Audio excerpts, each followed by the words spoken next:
Hello mga kapamilya, ako po si MJ Felipe. Andito tayo ngayon sa Studio 8 in Burbank, California, kung saan dito ang rehearsals, ang venue ng rehearsals ng Nations Girl Group na Bini. It's day 1 ng kanilang rehearsals. Bakit ko sinabing day 1? It's because this is the first day na makakasama ng Bini yung kanilang Bini Bestie dancers, the whole technical team, para mapulido at mapolish na yung magiging set ng Bini for Coachella.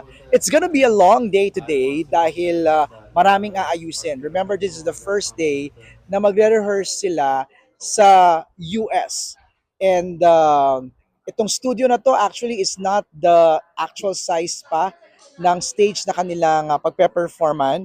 Pero they will try to make adjustments already. And not just choreography and blockings, no? Pati yung kanilang audio and technical team ay aayusin na rin. I got the chance to speak with some of them and they share their excitement at yung kanilang mga ginagawang adjustments for today. As of now, may mga inaayos pa po kami. Like for example, yung sa mga in-ears namin para pagdating doon sa Coachella stage, balance na siya. So far, so good. It's day one of rehearsing back again because we've rehearsed in the Philippines and we mostly focus on the audio because we really want to sound good and not just look good in terms of visuals, in terms of choreo, because we've done a lot of rehearsals na choreo, and that's why it's important talaga na we focus on the audio. One of the things that are going to be, it's going to be exciting because we have a counterpart, the American US team. So doon yun yung first time na we meet each other. And then at the same time, we have to lay out all the audio tracks first so that everyone is comfortable, because that's very important. No, the girls have to feel comfortable to hear themselves and have the right audio. And then from there, we're putting in the dancers and work with this space. So yun yung kasi yung space natin ngayon dito, hindi pa siya yung actual space kasi mas maliit siya ng konti. Lalaki pa siya at it's deeper. But because of the space limitations, we'll work with that. 4 na lang at Coachella na. Mapapanood ang performance ng Bini sa official YouTube channel ng Coachella ng libre Sabado ng umaga sa Pilipinas. Alright mga kapamilya, I'm still here at Center Stage Studios in Burbank, California. Katatapos lang ng day 2 rehearsals ng Bini.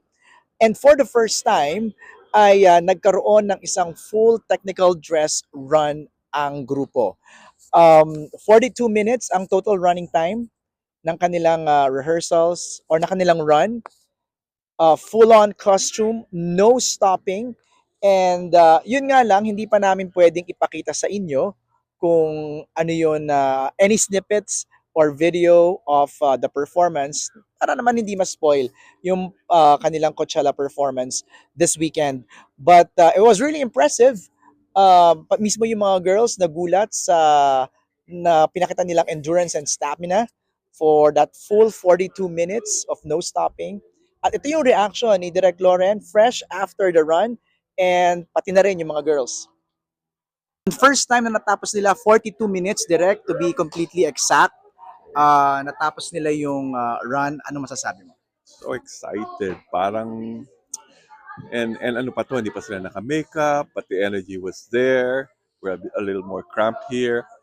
But I think we have a great show. We'll have the girls really uh, pay off na lahat ng trabaho at yung nila.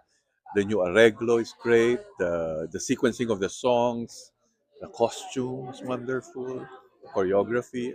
Honestly, we're more confident ngayon kasi ito nga, nakapag-full run na kami with costumes and everything, pati besties namin naka-costume na. So, siguro ang maninibago na lang kami sa weather, sa stage mismo, and sa crowd. Yun na lang yung isipin namin. But overall, the choreographies and the vocals, hopefully talagang ano na kami, okay na, solid na. Yes.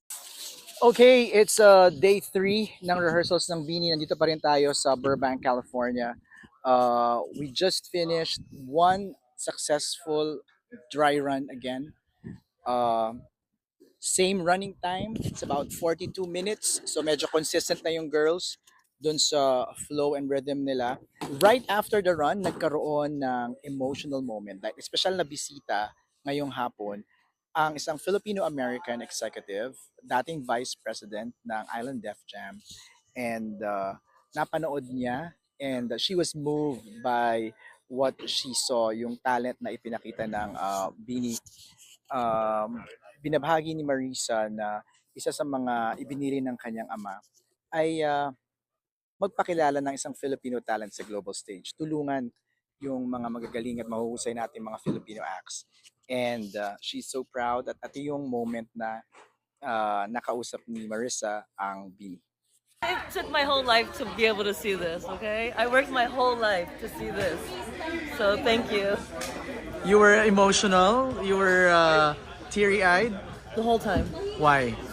To be able to see Filipino excellence on this stage, I'm so proud of what they've accomplished. It's an honor to watch. I'm so proud of you. I worked my whole life to be able to see Filipino talent on the global stage, and to be able to see this today is I don't know if you guys understand how meaningful this is, especially to people like us, as Filipino Americans who've been doing this our whole lives. To be able to watch you guys, it's just, I'm so proud.